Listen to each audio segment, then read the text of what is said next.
வாழ்க வையகம், குருவே துணை. May the whole world live healthily and prosperously. All glories to spiritual master. Today's topic is art of eating. In an early video, I have discussed about the summary of eating. Probably that is the first audio blog I had posted.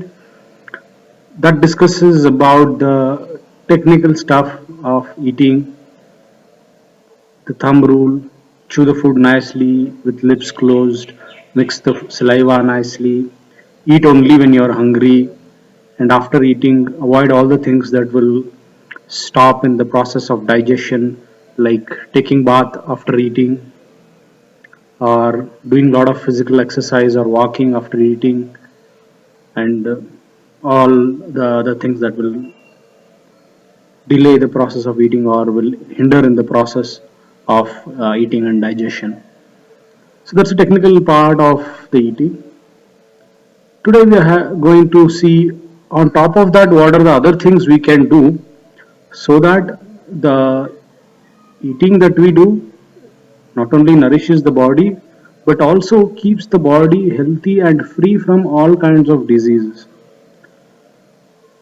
Probably this is the most easiest and the best way of keeping the body healthy. The best way of medicine is the art of eating.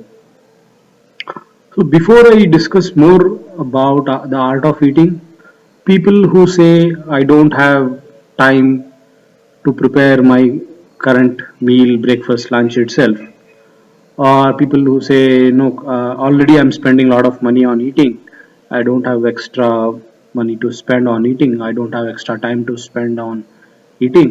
So if somebody says like that, they can actually stop listening to the audio at this point, because art of eating will require more money and it will also require more time.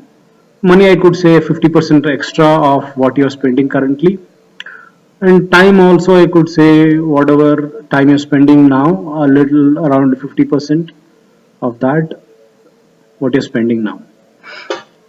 So what is this art of eating?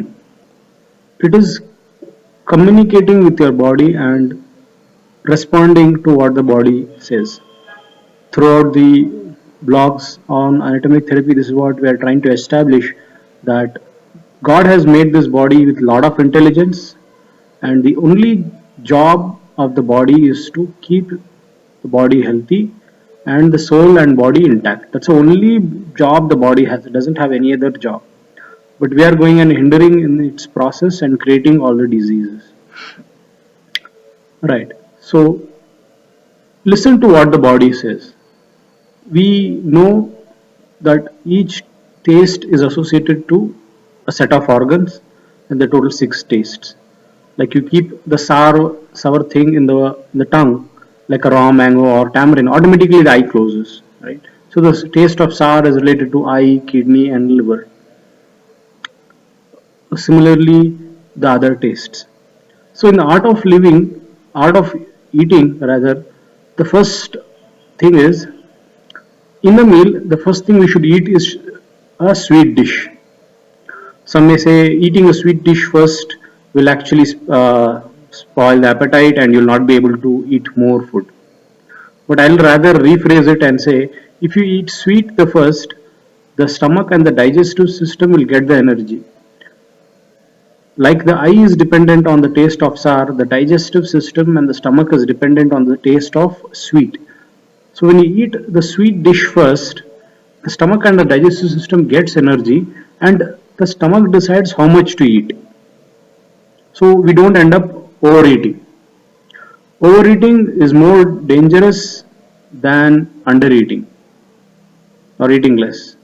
Eating less, there is never a case where by eating less somebody has fallen sick or died. By eating more, definitely more people die by eating more than people eating less. So overeating is very, very bad. So when you eat sweet dish the first, the stomach decides how much quantity of food we should take. That's the first thing. Second thing, at our homes, Generally, what we do is we have one dish and we cook it in a large quantity. Say it is idli or dosa or pongal or sandwich or oats. So the variety or the option is just one. That's the reason the tongue is very, very interested in eating food from outside, because at home there is only one dish that is made, and to make that one dish only, the family or the cook might be saying it's so difficult. So why should we eat only one dish? Everybody's bodily requirement for the day is different, and we should have more than one dish per meal. Actually speaking, we should have all the six tastes in the meal. First, we should have the sweet, then other we can have in different quantity. So what I recommend is, in the art of eating, just take very little in the plate, in your plate, as if you're seeing a sample. Don't load your plate with 4 5 chapatis or 5 idlis or 3 dosas or whatever. Take a very small piece of chapati, a small little sabji. Make 2 3 dishes. There's no harm in having 2 3 dishes. Little chapati, little sabji, and say a little bit of rice, a little curry, whatever. Make 2 3 dishes, little pongal. When you are having idli, you can also make pongal for the breakfast. So in this, and for idli, you can have varieties of chutney. Actually, I think my mom knows around some 16 types of chutneys, and she makes different varieties each day, each time. So this, like this, we can have different types of chutneys, different types of sambar, and there's podi, and sometimes the idli tastes good with sauce as well. So in this way, take a sample on your plate first. Take a little chapati, little sabji. On the same day you make idli also. On the same day you make pongal also. Taste a little bit of everything. Whichever you like, take that a little more. Then again do this round of sampling. Sample everything, and then again you take. So by doing this, what happens is we are actually listening to the body, and we are eating what is right for the body. Today we may like, say, a sweet dish more or a chapati more. Tomorrow we may not like a chapati because the body's requirement is a different taste on that particular day. So every day it changes. So based on that, we should eat the particular dish. No problem. Spend more money, have additional cook if it is a possibility, or you go ahead and help your mom or wife in cooking. See, end of the day, we are earning all this so that we can eat nicely and be healthy. And if you're not getting time for that, or if you are hesitant to spend money for that, then we have to ask a basic question, fundamental question: why are we earning so hard? So spend the extra money, spend the extra time, make 2 3 dishes per meal, and take a sample first. If you like it, you take it more. If you don't like it, don't take it in the large quantity, right? Another thing that people may say, oh, if you make 2 3 dishes, what if one dish nobody likes and it goes waste? Actually speaking, nothing in this world is a waste except some human beings, I would say. So if say a rice item is left over or a chapati is left over, you just keep it for some time. Nobody likes it, then you can throw it. A dog will eat, birds will eat, somewhere it will get consumed. Or if at all you're keeping it like that, small insects will start developing, worms will come in and start eating. So actually speaking, nothing in this world is a waste, it will get recycled. If at all you think it is getting wasted, you can give it to some poor people, or like that. Or you can also do this one very nice thing which my mom particularly does is, so one day she will invite the neighborhood at our home, and on other day they will invite my mother on their home. So this way there's a lot of variety of dishes that gets exchanged. So that is also something that we can try, because by eating the same cook's food, we generally try to get the same set of spice, and the body is enough with that combination of the three of the six tastes.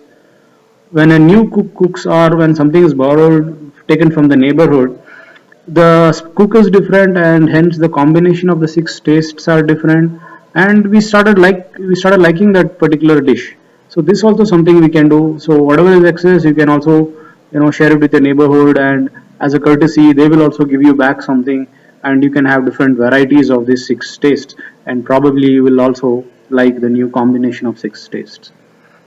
So art of living is very simple, art of eating rather is very simple. Listen to your tongue, eat what it asks. The case of a pregnant lady, expectant mother, is a good example. So when a mother is carrying, so all the relatives, all the elders in the house will say, "Eat what you like. You just tell us what dish you like. We will prepare and give."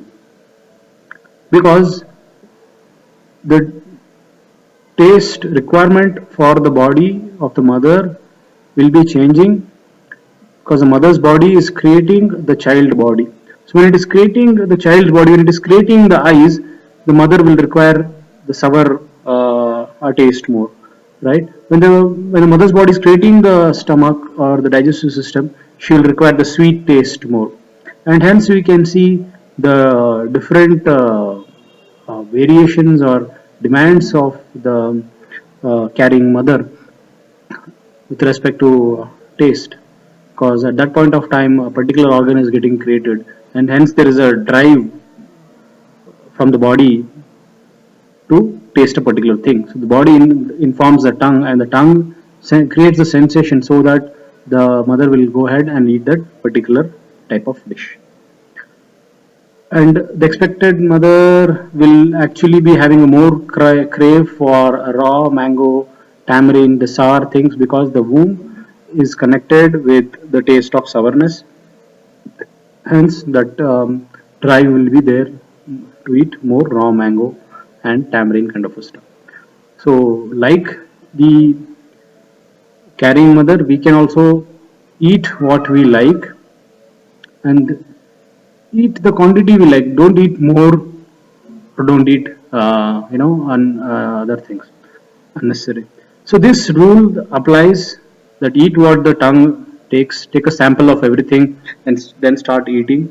So this rule applies for all the stuff that is made at home, the stuff that is made in the temple and offered to the Lord, which is made with a good proper ingredients, and it is made with a good proper affection and consciousness. See, in hotel, you may say, okay, I'll go to expensive hotel, they will use good ingredients. Even though they use the good ingredients, but the consciousness of the cook may not be the right thing. The cook might be thinking the boss is not giving proper salary, or whatever, his anxiety, all that will get into the food. But the same food, when it is cooked at home by mother for the children or for the Lord, what happens is a lot of affection gets into the food, and that food, this rule of art of eating applies to that food, and not the food that is purchased from the shops.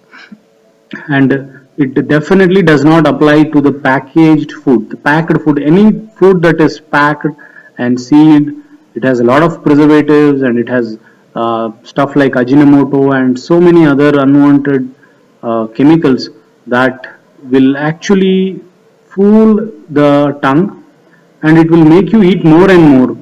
You'll be thinking that the tongue is asking for that, but actually they are fooling the tongue, and that's the effect of Ajinomoto. They are hijacking the tongue, and they are giving a drive to eat more and more of their products. So eat at home. It's very good if you can have 6 different tastes in the meal. See, the 6 different tastes should be there in the meal. It doesn't mean that every meal you should eat 6. So eat a little bit of one taste. If you like it, eat it more. If you don't like it, stop it there. So how to get the 6 different tastes? We can search in the net, and we can make different dishes.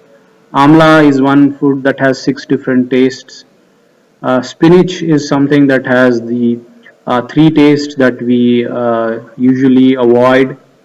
So spinach and amla are a good source of the taste that we regularly avoid. We would generally take salt, spice, and sweet, but the other 3 tastes we are avoiding. So spinach and amla are a good balance out for that. So this way we can become healthy just by eating. This is the art of eating. Thank you.